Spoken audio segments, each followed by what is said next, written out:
Hello students, हम पढ़ रहे हैं बाल विकास। और बाल विकास में अब तक हमने पढ़ लिया था इंट्रोडक्शन, साथ ही हमने पढ़ लिए थे विकास के सिद्धांत और विकास और अभिवृद्धि में तुलनात्मक अध्ययन। ये सभी बिंदु अपने आप में कुछ ना कुछ इंपॉर्टेंट क्वेश्चंस रखते हैं। आपको मैंने वो भी सजेस्ट किए थे और इन बिंदुओं को आप लगातार पढ़ते रहिए।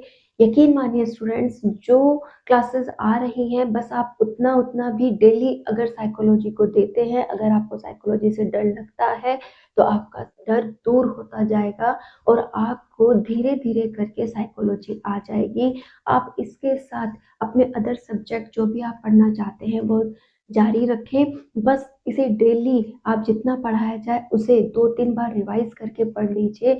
आप यकीन मानिए आपको बहुत अच्छे से साइकोलॉजी आएगी।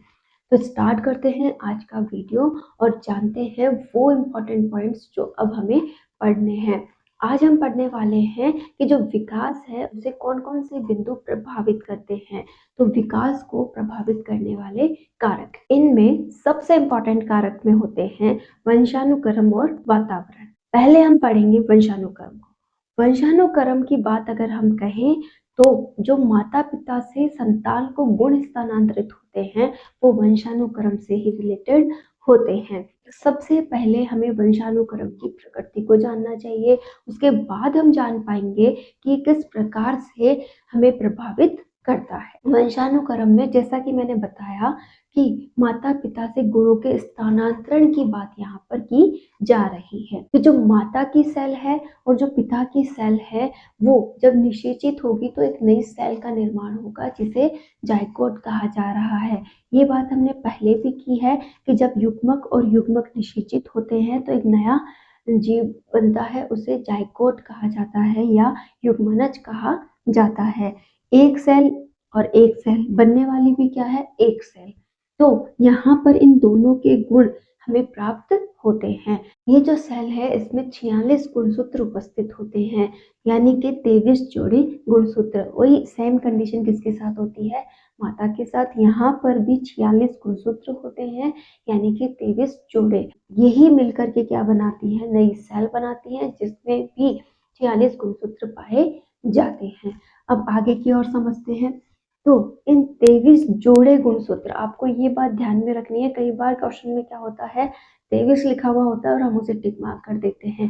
23 जोड़े यानी 23 + 23 = 46 गुणसूत्र हमारे पास उपस्थित यहाँ होते हैं। इसीलिए हम क्या कहते हैं उन्हें, 23 जोड़े या 46 गुणसूत्र।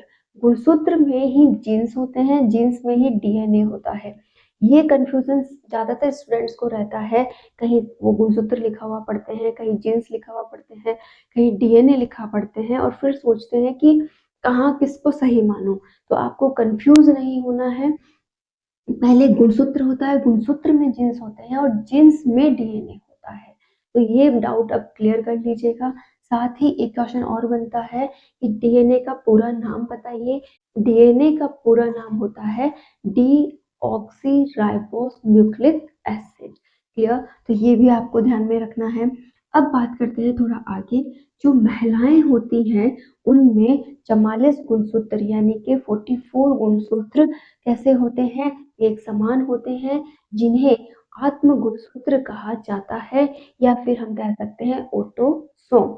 लेकिन 2 गुणसूत्र इनमें अलग होते हैं, एक्स एक्स, जिन्हें कहा जाता है लिंग गुणसूत्र।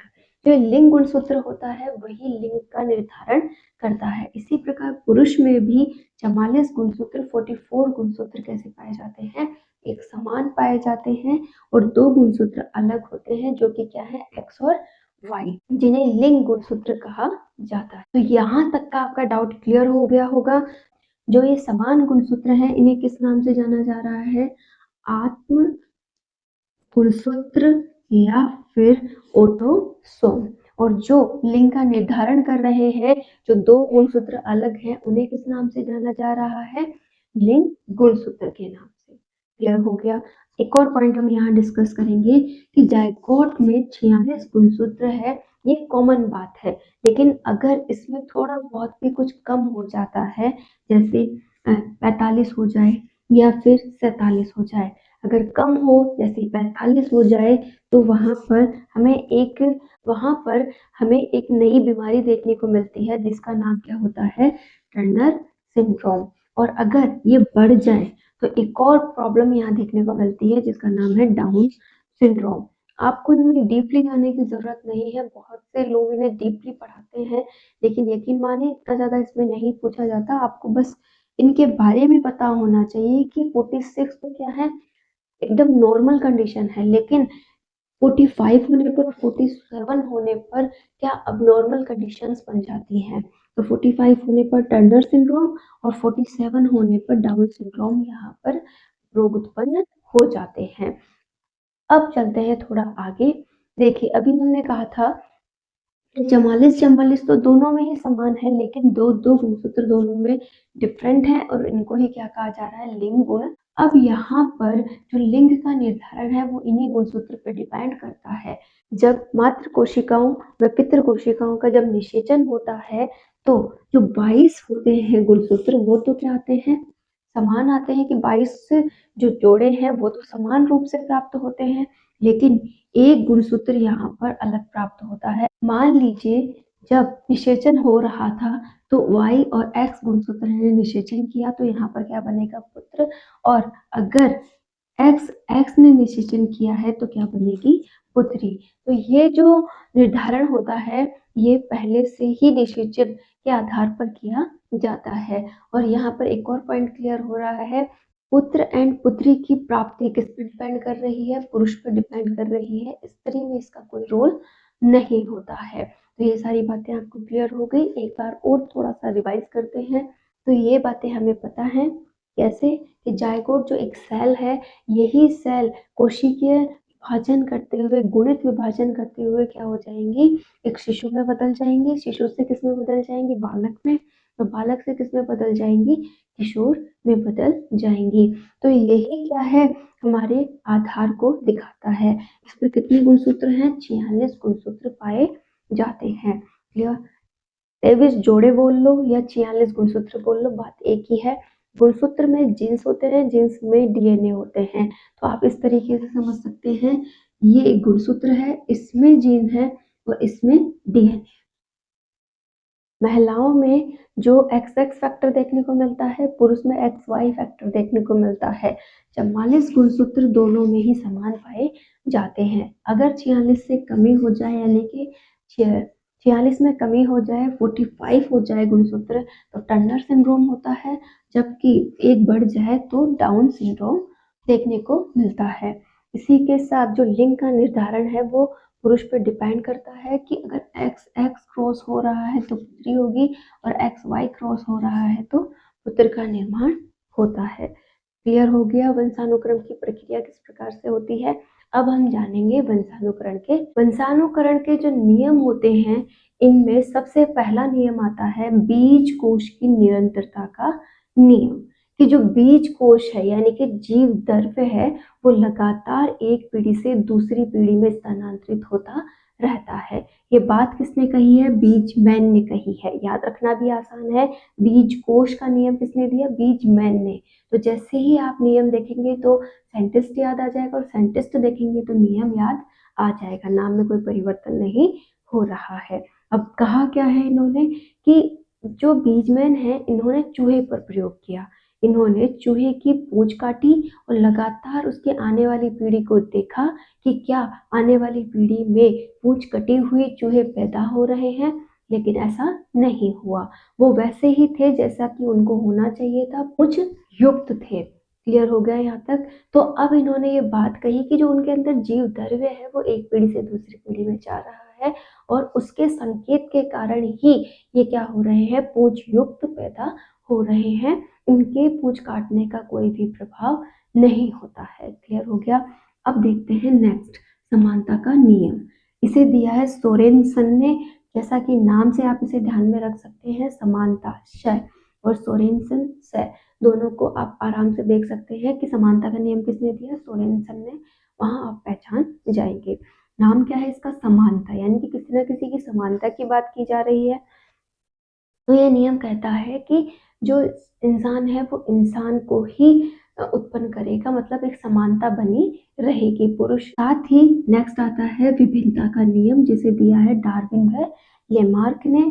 विभिन्नता यानी कि इनका कहना है कि कुछ अलग होने वाला है, जैसे कि गुणी माँ बाप की संतान भी क्या हो सकती है, मंद बुद्धि हो सकती है, और मंद बुद्धि माँ बाप की संतान भी क्या हो सकती है, गुणी हो सकती है। उनमें समान विभिन्नता पाई जा सकती है। समानता प्रत्यागमन का नियम बिल्कुल विपरीत होना, जैसे कि एक संतान, माता पिता तो है बहुत ही अच्छे स्वभाव के, और जो बच्चा है वो है उनके बिल्कुल विपरीत स्वभाव का। जिस प्रकार से जिराफ ने अपनी लंबी गर्दन का जो अर्जित गुण था वो आने वाली पीढ़ी को दिया, वैसे ही माता पिता का जो अर्जित गुण है वो एक पीढ़ी से दूसरी पीढ़ी में स्थानांतरित हो जाते हैं। नेक्स्ट आता है हमारा मेंडल का नियम। ये बहुत ही इंपॉर्टेंट नियम रहेगा आपके लिए, तो इसे आप समझ लीजिए। सबसे पहले मेंडल को ही क्या कहा जाता है, अनुवांशिकता का जनक कहा जाता है। इन्होंने जो प्रयोग किया था वो मटर के दानों पर किया था, और इन्होंने बताया था कि अगर आप शुद्ध लंबे मटर ले लेंगे और शुद्ध बोने मटर ले लेंगे, इनके मध्य अगर क्रॉस करवाया जाए तो बनने वाला जो मटर होगा वो एक संकर मटर होगा। ठीक है, ये तो कैसे थे, शुद्ध लंबे, और ये कैसे थे, बोने।